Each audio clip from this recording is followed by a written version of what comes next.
I rise today in strong support of my bill, the Women and Lung Cancer Research and Preventative Services Act of 2024. This bipartisan legislation would require the Secretary of Health and Human Services, in consultation with the Secretaries of Defense and Veterans Affairs, to conduct an interagency review of research on women and lung cancer, as well as access to preventative services. It also calls for interagency collaboration on public awareness campaigns to increase education and promote early detection. While smoking rates continue to decline and overall lung cancer rates fall, there is one deeply concerning exception: young women who have never smoked. Studies show that women non-smokers are now twice as likely as non-smoking men to develop lung cancer. The statistics are indeed staggering.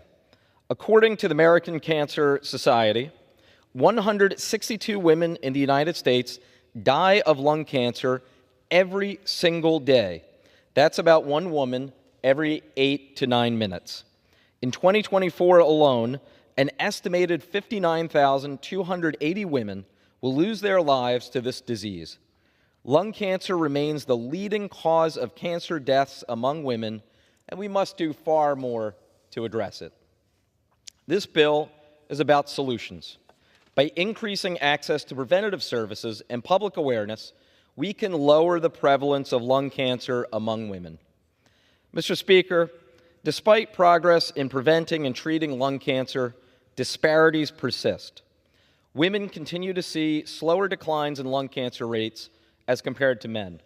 It is past time for the federal government to step up, confront this disparity head-on, and take real action to address it. Now today, for me, is also a bittersweet day, because much of the inspiration for this bill comes from my late colleague and friend, Congressman Rick Nolan. Rick was committed to this fight in honor of his late daughter, Katherine Benson, who courageously battled stage 4 non-small cell lung cancer until her untimely death in 2020 at just 46 years old.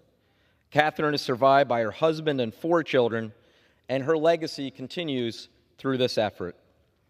I'm also proud to have worked on this proposal with the late Senator Dianne Feinstein, who was a steadfast advocate for addressing disparities in lung cancer outcomes.